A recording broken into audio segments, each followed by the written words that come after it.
to the Bog and Smog Fantasy Cast. It's clear skies. We are smogless. And I am joined by Cole today.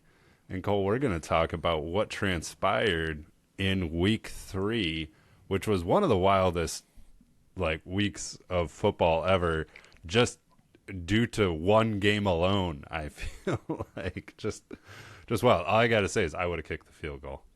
Call me Mike McDaniel might be a better man than me, but I'm kicking that field goal. Give me the record, baby. I mean, 70 points will probably never happen again, but it was so fun to watch. Yeah, every time Miami got the ball, you're like, well, this is going to be, yep, it's a touchdown. Yeah, sure, okay. And I think, Tyler, you got to be happy about Devon A. It's pronounced Achan. I keep hearing that now. He Achan. corrected the media this week. He's like, it's not Achan, it's Achan. I'm like, all right, okay. Now it hurts to read it every time. It's like Devon,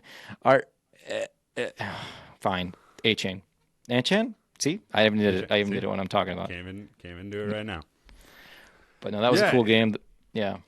Yeah, it was wild. I mean, just watching people's scores just tick up and up and up with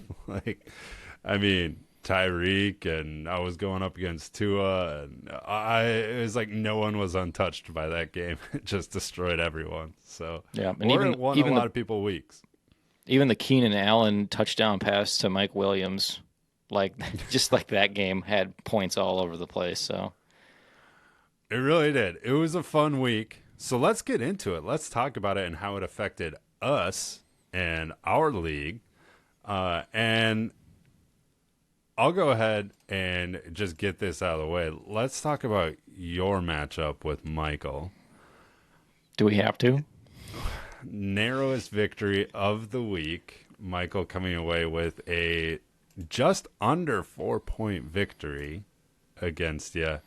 As you fall to 2-1, he climbs to 2-1, and yeah, this was a tough one, right? Like, Kirk Cousins, who knew? He's the number 1 quarterback in football, and he continues to perform. And I don't think it's going to stop because they cannot run the ball, and they're just going to keep passing because the offense is the defense is terrible. So it's going to be pass-friendly game scripts. So the Cousins Jefferson stack is probably going to work all year, and McCaffrey, he's got those 3 players that I'm pretty sure account for 80% of his points. It's Cousins, McCaffrey, and Jefferson. The rest of this is pretty much hot poop, right?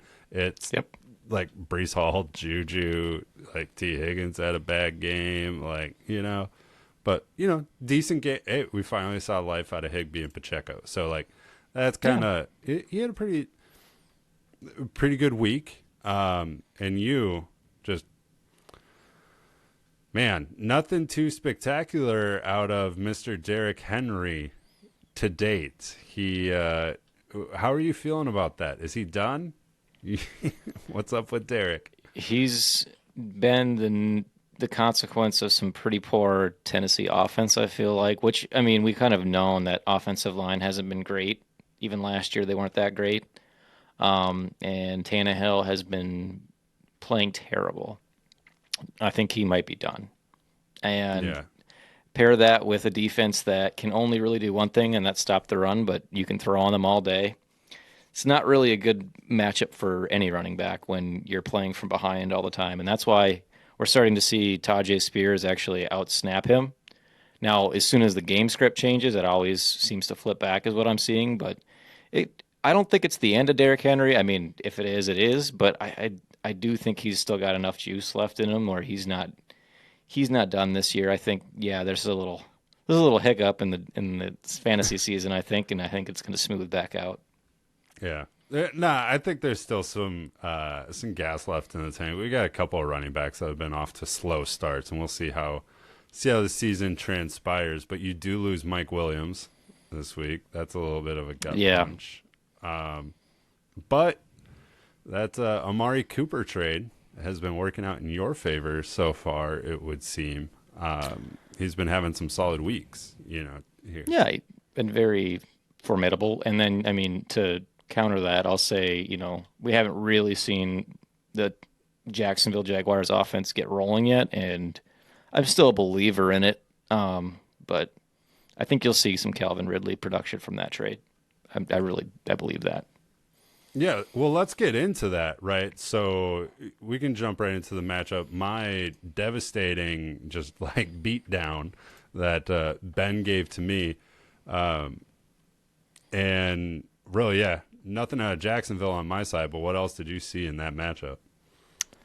Tua going for 300 yards and 4 touchdowns, as we alluded to earlier.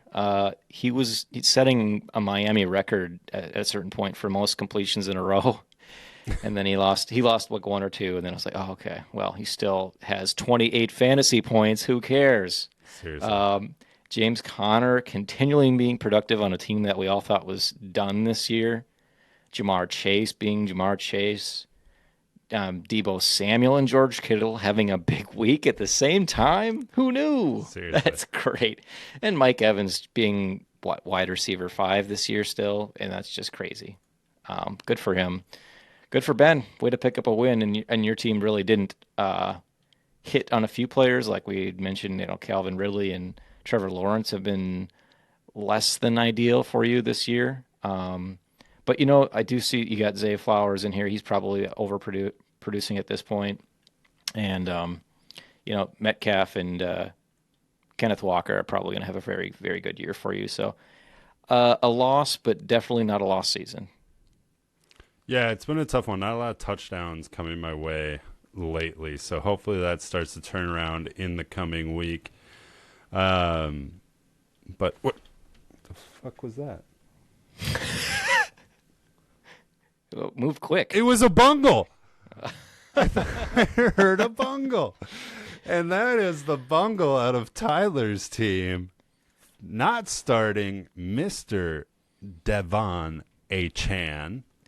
Leaving him on the bench. Had he started Mr. Devon Achan over, let's see who he's got in his flex here, Mr. Alan Lazard, would have come around with a W because that's a 50-point swing. Oh, boy. So, yeah. Who doggy, that is some points on the bench, but it's promising, right? It's something you like to see of like, okay, bummer that these are points happening on your bench, but you know that you have an asset now moving forward that can go off, right? And can have a good game. So, this matchup overall is what we thought it probably would be. Like, Phil's team didn't do anything overly special, 101 points, but like comes away with the victory. Tyler's team is going to be,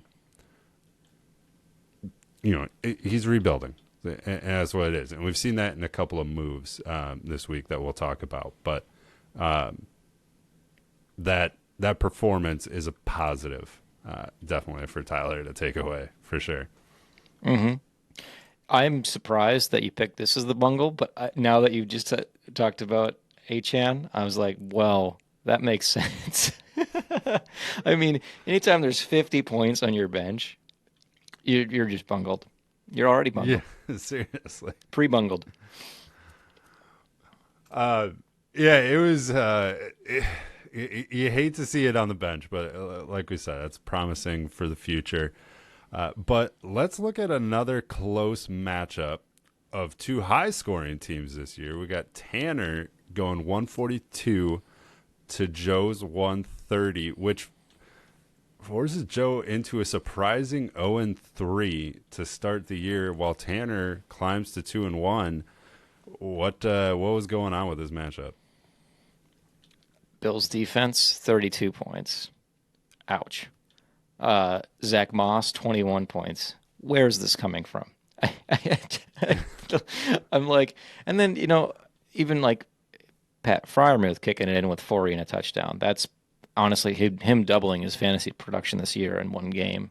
Some really nice big games from Tanner's team. And honestly, we know he's got that potential, so it's not surprising. It just definitely hurts if you're Joe and you see It's not like Herbert had a bad game, 29 points, and it's not like Devontae Adams had a bad game, 35 points. AJ Brown had a big game, 17 points. But I mean, a few misses on the Eagles game, and that was the fate of Joe's team. And it's frustrating to see, but it's kind of what we've been seeing from the Eagles. They're a little underproductive. Hmm. I mean, they've won every game, but they're not doing it pretty, and they're not doing it with the stat sheet very well right now.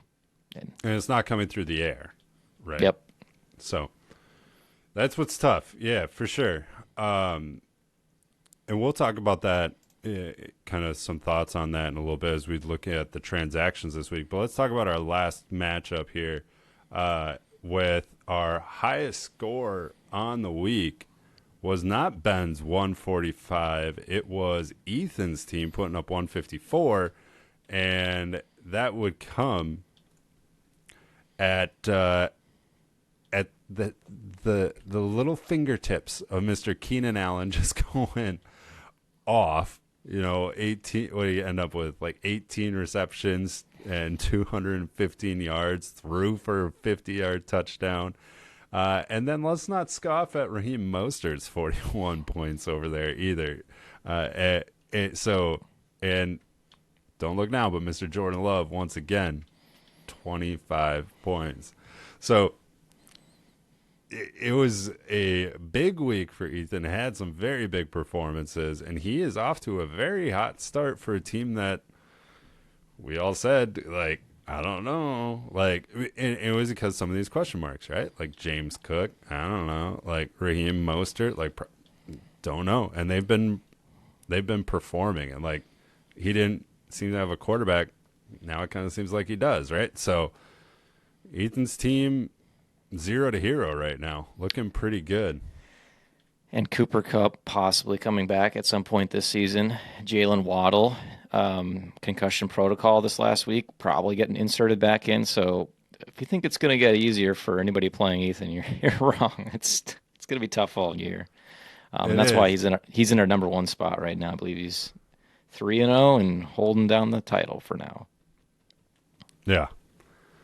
And Jordan's team, not a terrible week, 112 points. That's kind of like par of, like, that could get you a win or a loss. Not completely sure, just depending on the week. But it's just kind of, he had very up and down performances. Like Lamar Jackson, good. Bijan, off week. Garrett Wilson, Drake London, like those guys have so much promise, but like those quarterback and offenses are just rough. Maybe Garrett Wilson gets it going with Trevor Siemian coming to town. We'll see. But I think it's going to be a little bit more of that, but still sitting at 2-1. So, good spot to be in. But that is the week 3 recap. And we cannot look forward until we look at what happened this week on the waiver wire. Cole, tell me about the excitement that was this week's waiver wire, because it was one of my favorites of the year so far. How? Nothing happened. It It was was nothing. it was nothing. It was honestly, it's what most weeks should be. You shouldn't be having to dive and pick up running backs and wide receivers because somebody got hurt or somebody had a major injury or we all grossly undervalued somebody. It's actually a good sign when it's weeks like this week where we literally picked up defenses and adjusted some depth pieces on our team just in case, you know, some players start producing more or somebody gets hurt. So no, a very meh waiver wire week, I would say. Yeah. Very, very meh. But we did have a couple trades that are fun to talk about, both involving Tyler. And here's I like like looking at the trades. They're okay, right? Like, Oh, really? Just okay. well, so here's my thoughts. All right. I feel like Tyler's in a rebuild, like we've discussed that. So the trading away DeAndre Swift to get a first round pick is cool with me, for sure. Like I can be on board with that, especially a first round pick. Like, DeAndre Swift, we've seen him be great before, and then he gets hurt or something happens. So, like, you never know how long these running backs are going to last. So you get a first-round pick and you're in a rebuild. I like that. But then turning around and getting Cortland Sutton and giving away a second-round pick is, like, a little bit confusing to me of just, like, looking at this team of, like, are you rebuilding or are you trying to compete? Like, I don't know what's happening. Yeah, it is a little murky, I suppose. But no, honestly, I think if you're gonna label it as anything, it's just getting a good player. I mean, Sutton, I know, has the benefit of not having Judy really been healthy so far, so his numbers probably are a little higher than they should be. But he'll be a player you shove into your lineup right away. And I don't know what he's got for. If we look at his team, he probably doesn't have any real wide receivers on it right now, to be honest. So to get a number one in an offense is probably, even if you're giving up a second, at least you paired it with getting a first, so it's not like you really lost anything. But yeah, now that you say that, it does seem a little odd. But I do like. I think Tyler made a great trade with the DeAndre Swift. Mm-hmm. Um, No, I at the do beginning really like that one. at the beginning of the year, we didn't know which one of these Eagles running backs were going to be a thing. But then who went down last week? Our Gainwell went down when he was playing against us, and boom, insert DeAndre Swift, and holy cow, like what 20 points a game basically last two games. He's probably going to be a RB 15 or higher the rest of the season. And Mm-hmm. then, on the other side of the ball, Tyler gets a first round pick, and obviously this is great for rebuilding. And now I just looked, Tyler has 4 first rounds in the next 2 years with 3 second rounds.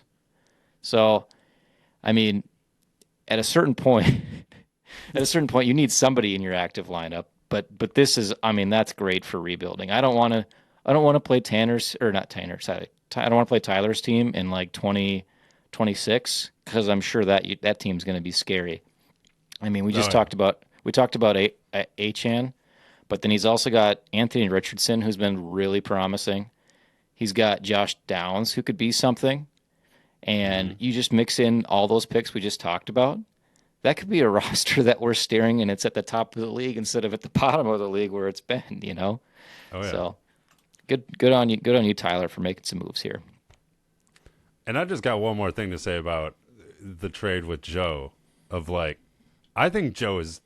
I don't know if you're listening, Joe. I don't know if you're watching the cast, but I think this is a move to spite us. If he is, we're sitting here constantly saying you can't keep doing this with all these freaking Eagles, and now he goes and gets another one, so he's going to be starting like 4 Eagles in his lineup. I'm just like, what is happening right now? I didn't think of the breakdown of that. That is ridiculous. So what are you hoping for? What's your optimal weeks when they score 70? I mean, what, I'm trying to think of this now. Okay, so he's got to sell somebody, right? I mean, AJ Brown's not going anywhere in my opinion. Maybe a part with Smith or Goddard. I don't know. How do you how do you balance it out? It's Hey, maybe the Eagles are going to be great the second half, and we're going to be just, you know what, Jordan Raski's team was. I think this was like the year Peyton Manning joined the Broncos. His team was like 60% Broncos that whole year, and he ended up. I don't know if he won the whole thing, but I know he at least easily walked into the playoffs because Peyton Manning had that historic year, and Mm-hmm. I think was it Brandon Thomas and Demarius Thomas, or it was just there was a couple Thomases. I think one was a tight end and one was a Well, wide there's receiver. Julius and Demarius. That's what it was. Yeah. And then it was Wes Welker, and I think he literally started all three some games, and it didn't matter. He'd still one week he'd score 90 points or 100 points. The next week would be 150. So it's like, okay, it's trust the process. It's going to work. Yeah. So Yeah. maybe We'll that's what we see. need to do with Joe's team. Just trust the process. Just get all the Eagles out there. Get them all out there. Yep. Yeah. We'll see how it shakes out. So in looking at how things are going to shake out, let's talk about next week as we move forward into week 4, which this is wild. We're week 4. We're going to be looking at, quarter of the season power rankings in the next week to come as we see what happens this week. But let's just go ahead and get our matchups out of the way. Okay, so I'm going to dive into yours here. You are in a 2-on-1 versus 2-on-1 battle against Jordan, and both projected almost identical scores at 107 and 108. 50-50 split projections on Sleeper. And man, this one is tough because you got guys in here like Gabe Davis on your side, look good for a couple weeks, but he can always disappear. Garrett Wilson and Drake London on Jordan's side, just looking at kind of the wide receiver, that's like, man, those guys could be absolutely nothing. Like, you're hoping for a touchdown. We know how incredibly talented they are, but those offenses are just the worst. I hate Atlanta so much. I cannot express how much I dislike Arthur Smith. Just on principle. You know, he's gets slammed, and I'm on the same side of this as you. I don't want to say that I'm not, because I agree. I can't stand him. I was watching the game with Phil on Sunday, and I was like, he's a moron. Like, I understand he's a little bit innovative with some of this stuff. Like, it's definitely new and nobody else is doing it.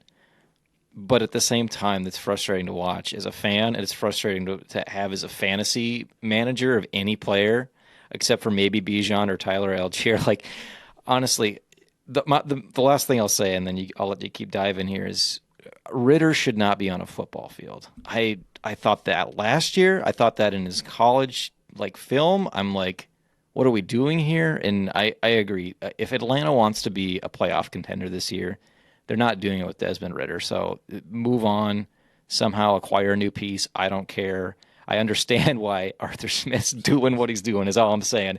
Just get the ball out of Ritter's hand. That's his goal, and that I've seen that's probably his process. Seriously, though, like, these teams that have these absolutely just, like, horrible quarterbacks that, like, stand by these, and this is, like, kind of the Robert Saleh on Zach Wilson thing, is, like, he's like our guy. Like, we're going to stand with him. Like, he gives us the best chance to win. No, he doesn't. He doesn't give you the best chance to win. If that is, like, what you actually think, you are so incredibly wrong. Do you think, and this is what I think, but do you think he's doing it just to kind of instill some confidence in him? Because he must be just like a very, like, easily swayed by, like, oh, you don't love me? Oh. Do you think that's what's going on? Like, he's just trying to get confidence into him, or maybe? But, like, I don't know. Like, they could have went and got Joe Flacco or something. Like, I'm sure Joe's around. Like, that dude's better than Zach Wilson. Like, just make the move. He'll probably sign for like $4 million. Simeon's gonna be starting at a certain point here. I don't think there's any doubt in my mind. Seriously, I don't know. I think some of this, like, coach stuff is just so ridiculous. But whatever. That's whole nother Who's the thing. Kyle Pitts manager? Yeah, fucking shit. All right. What a waste of talent in Atlanta. Like, oh my God. Could you imagine paying the draft capital for Drake London and Kyle Pitts and literally using them the way they're used right now? It's two top 10 picks. It's as a franchise owner, as a GM, you gotta be like, what are you doing to me, Arthur? What do we do? What do we do with these? I mean, there's got to be. You could have grabbed defensive players in those ranges and then still been running the same offense, because you're not using the pieces that we're talking about. Seriously, they like it. It doesn't make any sense. I just can't. We got you on a soapbox. Sense. Yep. I can't make it make sense. Like, if you don't want him, trade him. You could probably get a NFL team will gladly give you a first round pick for Kyle Pitts right now. They'll do it. They'll give you one. You can do it, and you can go draft another fucking running back. Hey, Seriously. let's give him credit for that. He's using Bijan, right? So, All right. all right. Anyway, this is going to be a close matchup, and I think it's going to come down to the running backs. Does Alvin Kamara outscore Miles Sanders, and does Drake London do anything versus does Gabe Davis do anything? Those are the wild cards to me. I agree. It's going to be close. All right. So why don't you tell me about my current projection of being whooped upon by Phil? Yeah, man.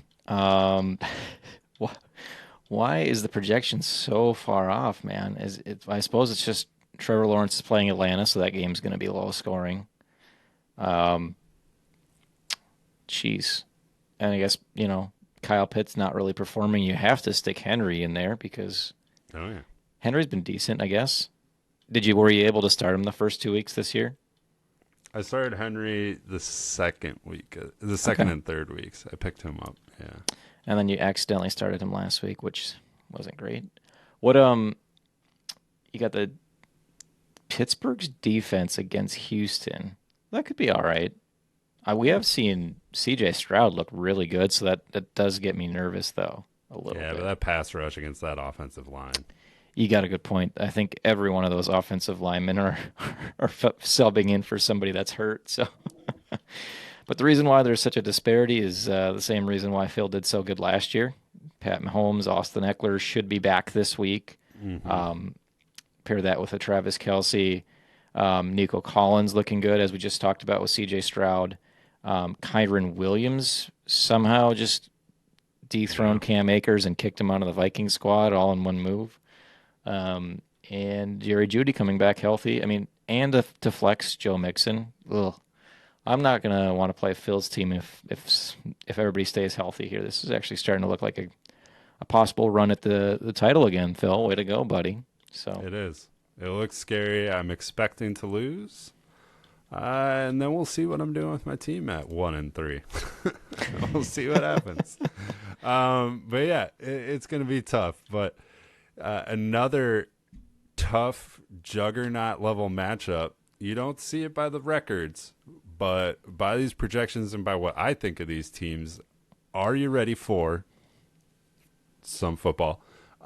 Is Michael going up against Joe? And they're projected pretty similarly, 111 to 113. And it's going to come down to, can Carolina put up points on Minnesota, right? I think that's going to be the deciding factor because of Michael's team is been being carried really by Kirk Cousins going off and Justin Jefferson going off, right? Which they should. They've been doing incredible.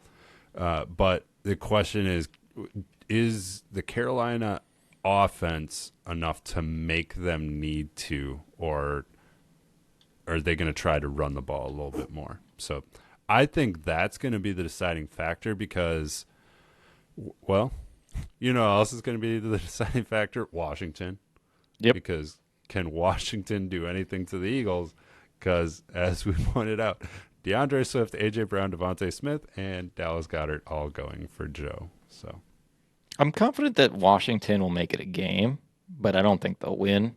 So I don't know if it's going to be a high scoring slate. That's what's got me nervous, and that's what makes me think, honestly, that it is a coin flip, kind of like it's projected, but I could easily see Michael winning because Carolina's kind of falling apart defensively right now. And our offense has not shown that it's terrible. It's terrible at hanging onto the ball. I'll give him I'll give him that. yeah, I think we lead the league in turnovers, so not a stat you want to lead the league in, unfortunately. no, and not a stat you want to be leading our league in is Tyler's team currently with the lowest points scored and the lowest points projected on the week at 79, going up against the 3-0 natural born Kylers. And oof, tell me about this, but yeah, I I mean, mean, yeah. uh, one L for Tyler, one W for Ethan. Rack it up. No, but once again, I talked about it earlier.